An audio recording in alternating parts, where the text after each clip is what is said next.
A'udzubillahi minasyaitonirrajim. Bismillahirrahmanirrahim. Assalamualaikum warahmatullahi wabarakatuh. Raditu billahi robba wa bil islami dina wa bi Muhammadin nabiyya wa rasula. Rabbi zidni ilma warzuqni fahma, amin ya rabbal alamin. Rabbi shrah li sadri wa yassir li amri wahlul 'uqdatam min lisani yafqahu qawli. Terima kasih kepada para Iwan Villa yang masih setia di channel Farhan Farluk. Kali ini saya akan membahas masih tentang channel Warane yang kembali melakukan sebuah fitnah yang mengatakan bahwa Rasulullah Shallallahu Alaihi Wasallam pernah melakukan hukuman seorang nenek tua yang diikat kedua tangannya dan diikat kedua kakinya, empat-empatnya diikat, terus diikat kepada 4 unta yang berlari berseberangan, ya, berlawanan arah, sehingga bisa dibayangkan apa yang terjadi pada wanita itu. Warane mengatakan bahwa dia mengambil dari Sirah Nabawiyah. Saya sudah cari referensi dari manapun karena passion saya di sejarah. Saya coba cari-cari referensi yang difitnahkan oleh CNN ini dan saya tidak menemukan. Saya tidak paham dengan orang-orang seperti ini. Orang yang mempunyai sebagai konten kreator punya tanggung jawab moral untuk menunjukkan sebuah kebenaran data. Landasan dia berargumentasi, landasan dia membuat konten, datanya mana? Oke, para Iwan Villa, kita simak video yang awalnya adalah mereaksi video saya, ya, mereaksi video saya, tetapi ternyata dia mengeluarkan sebuah fitnah yang baru ketika saya mengatakan bahwa gereja melakukan hukuman yang sangat kejam terhadap para ilmuwan dan filosofi, ya. Contoh seperti Hipitia, dia juga membahas Hipitia. Dia bilang dia membenarkan data saya dari artikel, dan artikel itu, ya, di konten saya yang lain sudah saya bilang artikel saya dari 3 dari artikel luar negeri dan mengatakan yang sama, dan 1 dari artikel dalam negeri mengatakan hal yang sama, bahwa Hipitia diseret oleh para bapak-bapak gereja dan ditelanjangi, dimutilasi di dalam gereja. Itu sudah terkonfirmasi dari data 3 artikel luar negeri, ya, dan 1 dari Indonesia. 1 artikel dari Indonesia pun dari National Geographic.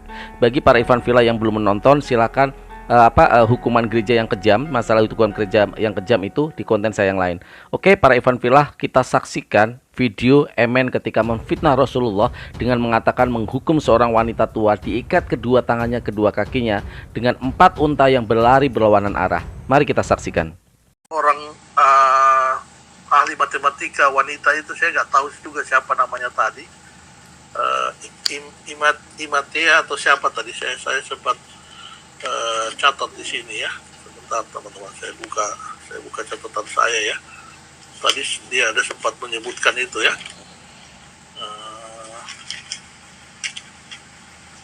Oke, ya. Hipitea, dia katakan ada seorang wanita jago matematika dan astronomi, kemudian dia dihukum oleh gereja dengan cara sadis, diseret oleh bapak-bapak gereja seperti itu, ya. Tetapi saya mau katakan, ya, kalau itu betul, walaupun diambil dari artikel, nanti teman-teman gereja Katolik yang akan menjelaskan kalau mereka sempat dengar ini, sempat menonton video Farhan, kelakuan dari nabinya itu lebih sadis, ya, dan itu nggak bisa dibantah terkait dengan Sirah Nabawiyah, seorang nenek tua, janda tua yang dia mentertawakan dan meragukan kenabian Muhammad, diikat kedua tangannya, ya, dengan tali, kemudian kakinya dengan tali, jadi 4 tali yang mengikat tangan kaki, 2 tangan dan 2 kaki, masing-masing tali dihubungkan ke 1 onta, kemudian ontanya disuruh berlari dengan arah yang berlawanan, teman-teman. Bisa dibayangkan apa yang terjadi, ya. Apa itu bukan pembunuhan sadis? Dan peristiwa pembunuhan semacam ini itu banyak di daftar sini, teman-teman. Saya hanya nggak mau angkat aja jadi konten saya. Kalau saya jadi konten ini bisa 50 konten. Nah, para Iwan Villa, bagaimana dia bernarasi, berargumentasi, mengatakan bahwa banyak kekejaman bisa dijadikan 50 konten, banyak kejadian kekejaman seperti itu yang dilakukan oleh Rasulullah Shallallahu Alaihi Wasallam. Sangat miris saya mendengar dia berbicara gitu, tanpa landasan argumentasi, tanpa data-data yang kuat dari argumentasi dia. Kenapa dia tidak tampilkan Sirah Nabawiyah volume berapa, siapa pengarangnya? Harusnya kalau netizen yang kritis, dia akan menanyakan netizennya, Pak Emen, mana landasan argumentasi Anda? Yang saya yakin netizen channel Muslim pasti akan melakukan hal yang sama ketika para konten kreator atau debater Muslim memberikan sebuah argumentasi. Terutama saya ya, ketika saya membawa topik tentang kejahatan gereja, saya melakukan survei yang lama. Ya, bahkan seharian saya survei, tidak asal mangap saya. Saya kasih data pembanding. Oh, dari sini kayak gini, dari sini kayak gini. Setelah saya menemukan data pembanding dan itu adalah udah confirm bahwa itu data valid, saya baru tampilkan. Pantang buat saya menampilkan data-data yang tidak valid. Contoh Hipitea yang tadi dia bahas. Silakan klik di Google para Ivan Villa semua. Kekejaman gereja yang telah dilakukan oleh matematikawan dan filosofis Hipitea. Silakan dicek sendiri. Saya tidak pernah mengangkat sebuah topik membuat konten ya, karena saya punya tanggung jawab moral terhadap netizen saya dengan data-data yang hoax, data-data yang palsu. Makanya Emen, kalau kamu memberikan data-data seperti itu ya, memberikan argumentasi seperti itu, ayo kita bertarung data dalam ranah diskusi. Jangan Anda cuma berani seperti itu terus, ketika direaksi Anda cuma berani mereaksi balik tapi tidak membuat sebuah challenge untuk berdebat. Saya membuka tangan saya lebar-lebar untuk berdiskusi dengan Anda, baik face to face dimanapun Anda berada. Saya akan datang face to face dan saya berani untuk datang karena saya yakin landasan data saya, argumentasi saya kuat.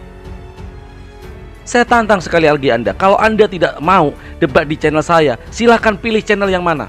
Kalau di channel Kristen, biar moderatornya Muslim. Kalau di channel Muslim, biar moderatornya Kristen. Saya kasih keleluasaan Anda untuk memilih. Terutama topik yang Anda lempar barusan tentang fitnah Rasulullah menyiksa seorang wanita, menghukum wanita seperti itu. Dan Anda katanya banyak 50 konten lebih kalau dijadikan kekejaman Rasulullah. Silahkan buktikan, tunjukkan. Tapi Anda di channel Anda malah playing victim.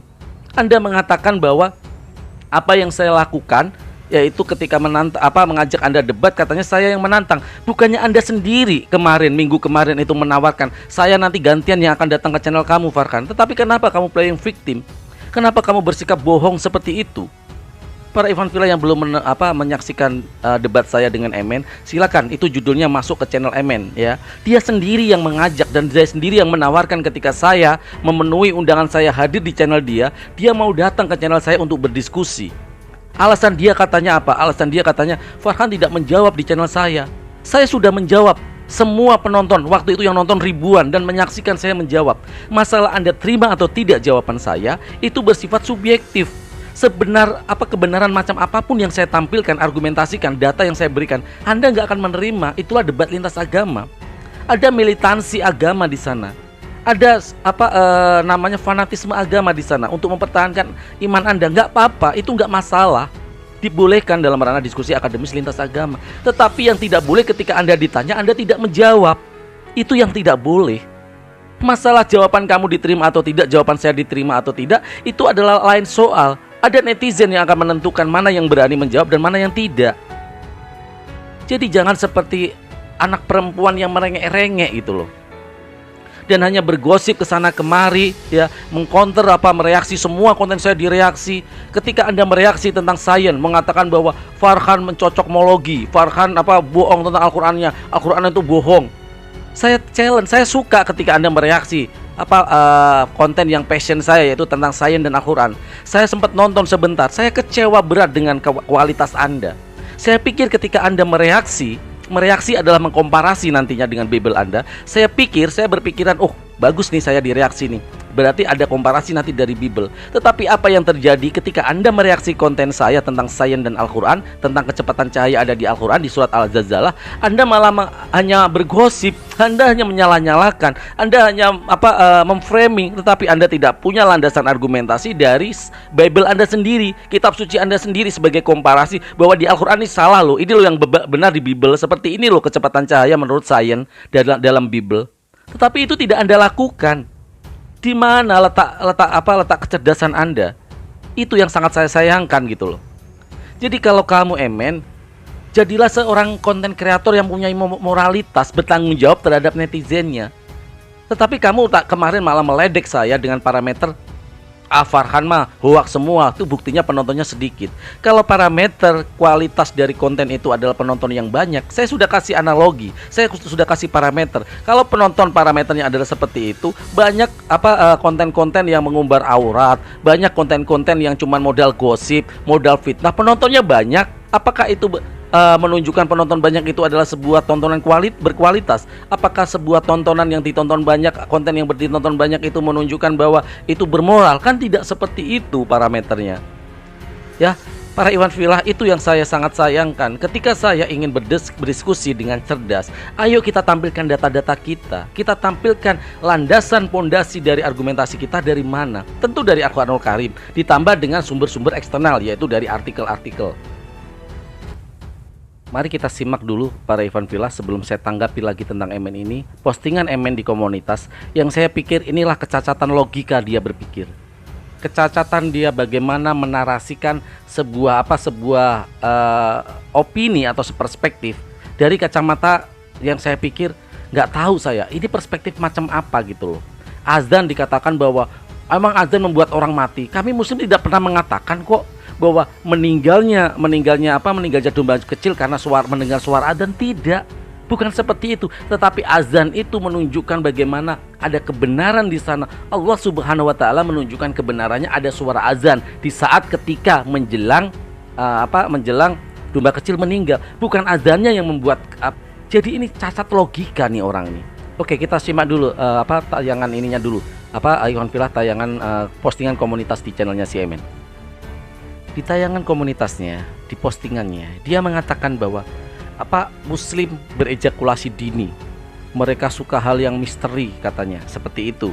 Dan yang di sebelahnya itu dikatakan bahwa tidak benar bahwa domba kecil meninggal karena suara azan. Kami tiap hari mendengar suara azan dan kami tidak mati. Ini catat logika nih orang nih. Saya tidak paham dengan cara berpikir dia, perspektif apa yang dia pakai gitu loh. Muslim tidak ada yang mengatakan mendengar suara adzan itu mati, tidak. Tetapi Allah menunjukkan kebesarannya dalam peristiwa menjelang detik-detik ajalnya si domba kecil, ada suara adzan di sana. Ini yang menjadikan landasan dari argumentasi kami para umat Muslim, betapa Allah menunjukkan kebesarannya di atas para penista-penista ini gitu loh. Bukan azannya yang membuat mati domba kecil, tetapi peristiwa suara azan menjelang domba kecil meninggal, ya, itu yang membuat kami menjadi ada sebuah hikmah di sana gitu. Jadi aneh orang ini. Saya nggak tahu pola pikir dia seperti ini itu dari mana landasannya itu. Itu para Iwan Filah. Dan juga yang sangat membuat saya sakit hati ketika dia membuat sebuah karikatur di dalam postingan komunitas dia menyamakan Rasulullah SAW seperti seolah-olah setan, yaitu merah ada Allah, ada Jibril, ada malaikat Jibril, ada Allah Subhanahu Wa Taala, dan ada Muhammad SAW. Di sana digambarkan berbadan merah, Rasulullah mempunyai ekor dan mempunyai ekor yang lancip seperti penggambaran iblis. Ini sudah penistaan sebenarnya. Saya nggak tahu orang ini seperti apa otaknya. Oke, para Iwan Filah, saya tampilkan postingan komunitas yang menghina dan melecehkan Rasulullah SAW. Nah, para Iwan Filah bisa lihat sendiri bagaimana kedurjanaan dan hujatan fitnah dari si MN ini. Betapa ini sangat melecehkan kami umat Islam, sangat menistakan penggambaran Nabi Allah Muhammad SAW seperti itu. Bayangkan orang seperti ini. Saya pikir sudah sangat keterlaluan mereka ini. Nggak berpikir bahwa apa yang mereka lakukan ini nggak apa-apa kalau ada landasan argumentasinya. Tetapi ketika tidak ada landasan argumentasinya dan mereka hanya memfitnah, menggambarkan Rasulullah SAW seperti itu, Allah seperti itu, ini sangat melecehkan, ini sangat menistakan. Apa yang sebenarnya mereka cari?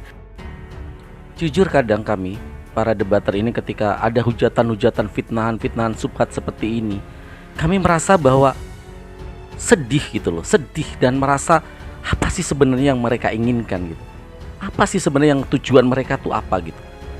Kadang saya masih berpikir husnuzon baik, semoga apa yang saya sampaikan, apa yang mereka dengar bisa memberikan pengertian mereka. Minimal mereka tidak beriman terhadap Islam nggak apa-apa, tapi janganlah membenci, membabi buta, memfitnah, membabi buta. Kadang kami gelisah menerima hal-hal seperti itu. Tetapi saya selalu berpatokan begini, bahwa Allah Subhanahu wa Ta'ala pasti sudah memberikan apa yang mereka lakukan itu, ya, sudah dinas di dalam ayat suci Al-Quran. Di dalam Quran surat Yasin 76, A'udzubillahi minasyaitonirrajim, Bismillahirrahmanirrahim. Qul la yahzunka qauluhum inna na'lamu ma yusirruna wa ma yu'linun. Shadaqallahul adzim. Maka jangan sampai ucapan mereka membuat engkau bersedih hati. Sungguh kami mengetahui apa yang mereka rahasiakan dan apa yang mereka nyatakan. Jadi memang mereka berniat untuk menggelisahkan kita, berniat untuk melemahkan keimanan kita, berniat untuk melemahkan akidah kita dengan terus-menerus. Padahal mereka sebenarnya tahu yang mereka lakukan itu tidak benar. Landasan argumentasi mereka rapuh. Mereka tahu itu, tetapi mereka lakukan karena apa? Mereka ingin umat Islam ini merasa sedih, umat Islam ini merasa imannya benar gak sih, benar gitu, merasa bertanya-tanya terhadap keimanannya. Itu tujuan mereka, ya. Tapi apa yang saya lakukan adalah membantah dan menyampaikan saja. Mereka mau terima atau tidak, itu urusan mereka. Kewajiban saya adalah menyampaikan. Di dalam Al-Quranul Karim, sampaikanlah meski hanya satu ayat. Juga di dalam surat Al-Baqarah, kalau nggak salah ya, Al-Baqarah ayat 7, itu dikatakan Allah telah mengunci hati dan pendengaran mereka, penglihatan mereka telah tertutup, dan mereka akan mendapatkan azab yang berat. Jadi kami menjadi kuat, kami menjadi yakin gitu. Ya, walaupun tetap sakit hati, manusiawi. Kami merasa sakit hati ketika terjadi sebuah hinaan atau fitnah-fitnah seperti yang baru yang dilakukan oleh Emen. Menggambarkan, ya, mengkartunisasikan Rasulullah Sallallahu Alaihi Wasallam, mengkarikaturkan Rasulullah, penggambarannya seperti itu. Ini kadang membuat saya marah, membuat saya, apa sih ini sebenarnya tujuan kamu itu? Apa sih sebenarnya yang kamu lakukan ini? Kalau memang mau berdebat, ya ayo berdebat. Dalam diskusi lintas agama, nggak apa-apa membuat sebuah narasi, nggak masalah. Tetapi narasi itu nanti berujung kepada sebuah konklusi dengan landasan dalil-dalil, data-data yang valid. Bukan hanya ngomong kosong, mengeluarkan narasi-narasi, tetapi hanya berdasarkan asumsi. Tidak ada data-data penguatnya. Jadi apa yang mau kamu cari, Emen? Kalau kamu cuman pengen netizen, menyenangkan netizen kamu nggak punya tanggung jawab moral berarti terhadap netizen kamu. Seorang konten kreator itu adalah dituntut untuk apa yang disampaikan itu ada landasannya. Sebuah argumentasi yang dia tampilkan ada data-datanya. Ketika saya membawa data-data bahwa gereja melakukan kekejaman, saya tampilkan data-data saya semua, baik dari luar negeri, baik dalam negeri, ataupun dalam sejarah-sejarah yang tercatat dalam buku-buku kayak yang ditulis oleh Karen Armstrong, Bert Ehrman, Jodis Swaho, ya, Jodis Swaho, dari Swedia. Itu menulis semua dan mengakui kekejaman gereja di masa inkuisisi dan di masa ketika Romawi di tahun 600-an 700-an itu sangat luar biasa kejam. Saya menampilkan data-data saya, tidak hanya sekedar bernarasi tanpa data atau berasumsi. Enggak, saya enggak seperti itu, Emen. Ya, sekali lagi, Emen, tunjukkan kejantanan Anda. Ayo kita berdiskusi bahwa semua data-data kamu, fitnah-fitnah kamu, katanya Rasulullah SAW banyak melakukan kekejaman yang bahkan kalau dibuat konten bisa menjadi 50 konten. Tunjukkan itu. Kalau kamu kuat datanya dan kamu yakin dengan kebenaran dalam akidah kamu, ayo tunjukkan keberanian kamu. Saya tantang kamu, ya. Padahal kamu sendiri yang berjanji sebenarnya. Tunjukkan itu.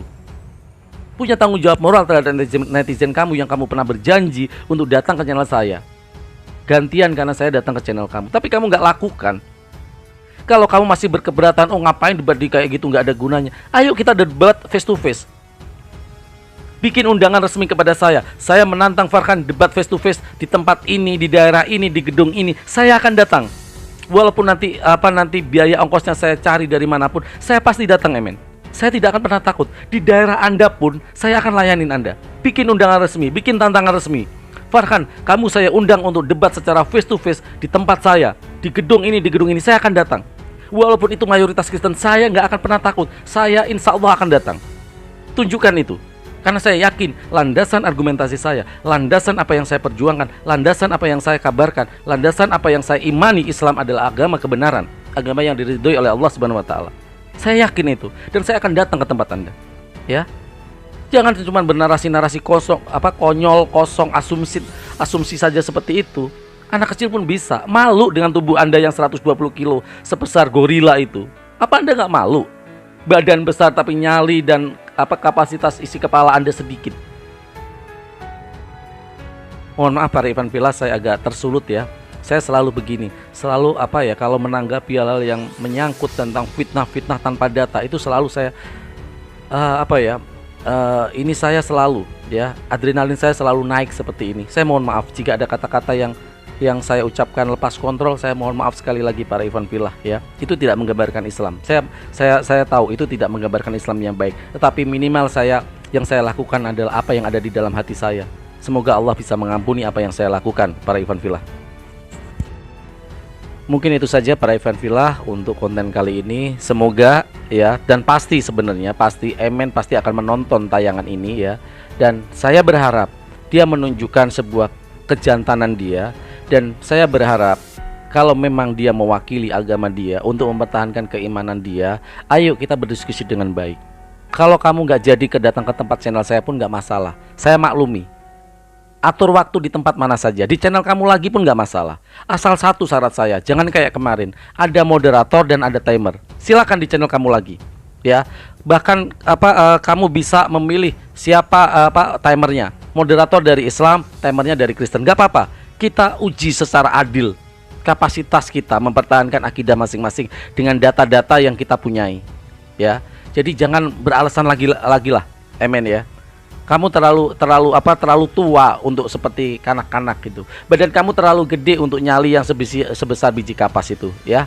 Amen. Saya harap kamu bisa lebih jantan dan kamu lebih bertanggung jawab terhadap netizen kamu ketika kamu berargumentasi. Data-data yang kamu bilang katanya Rasulullah kekejamannya bisa kamu jadikan 50 konten. Ayo kita diskusikan. Saya tantang kamu. Ayo diskusikan. Di channel kamu nggak masalah, di channel kamu lagi. Asal ada moderator, ada timer. Moderator dari Islam, timer dari Kristen.